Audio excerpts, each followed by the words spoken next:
আপনারা যদি মানুষের মন জয় করতে চান, মানুষের মনের মধ্যে থাকতে চান চিরদিনের জন্য, তাহলে অভিজ্ঞ মানুষগুলোর পরামর্শ নেন, বিএনপির বর্ষিয়ার নেতাদের পরামর্শ নেন। দোয়াটা হচ্ছে আল্লাহ তাআলার কাছে প্রেরিত মানুষের পক্ষ থেকে একটা অস্ত্র, যে অস্ত্র দিয়ে মানুষের পাপ, মানুষের অন্তর থেকে কলুষ দূরীভূত হয় এবং বিশুদ্ধ চিন্তার মানুষ হিসেবে নিজেদেরকে তৈরি করার একটা সুযোগ পায়। যিনি পীড়িত হলে, অসুস্থ হলে বাংলাদেশ অসুস্থ হয়ে যায়, গণতন্ত্র অসুস্থ হয়ে যায়, বাংলাদেশের মানুষের ন্যায়সঙ্গত অধিকারগুলো অসুস্থ হয়ে ধীরে ধীরে ধীরে ধীরে দুর্বল হয়ে যায়। আজকে তার সুস্থতার সঙ্গে গোটা বাংলাদেশের গণতান্ত্রিক অভিযাত্রার সুস্থতা জড়িত। গোটা বাংলাদেশকে আবার নির্বাচিত গণতান্ত্রিক পদ্ধতিতে পরিচালনা করার যে ব্যবস্থা, সেই ব্যবস্থার দিকে এগিয়ে যাওয়ার জন্য তার রোগ মুক্তি একান্ত প্রয়োজন। দেশনেত্রী বেগম খালেদা জিয়ার কৃতিত্ব প্রকাশ করার লেখা ইতিহাসবিদদের উপরে থাকাই সবচেয়ে ভালো হবে বলে মনে করি। আমরা যখন প্রশংসা করি, সবাই মনে করে আমরা আমাদের দলের নেত্রী হিসেবে তার প্রশংসা করি। আজকে বাংলাদেশ জুলাই আগস্ট বিপ্লবের আগের যে পথ রচনা করেছিল, যে বিপ্লবের ধারাবাহিকতায় বিজয়টা এসেছে, সেই বিপ্লবের ধারাবাহিকতায় বেগম খালেদা জিয়াকে বাদ দিলে এই ইতিহাস অসম্পূর্ণ থেকে যাবে। বেগম খালেদা জিয়ার অবদানকে কেউ অস্বীকার করলে ইতিহাস অপূর্ণাঙ্গ থেকে যাবে।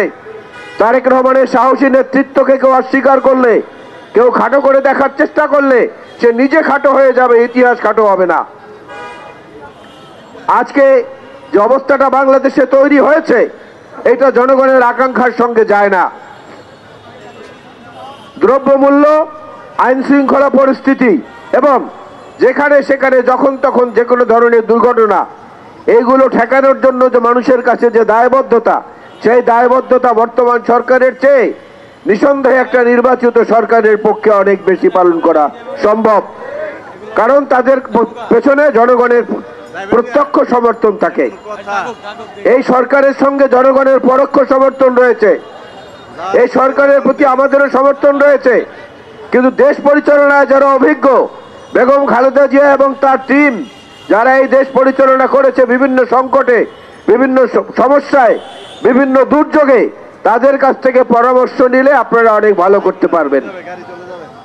আপনারা যদি মানুষের মন জয় করতে চান, মানুষের মনের মধ্যে থাকতে চান চিরদিনের জন্য, তাহলে অভিজ্ঞ মানুষগুলোর পরামর্শ নেন, বিএনপির বর্ষিয়ার নেতাদের পরামর্শ নেন।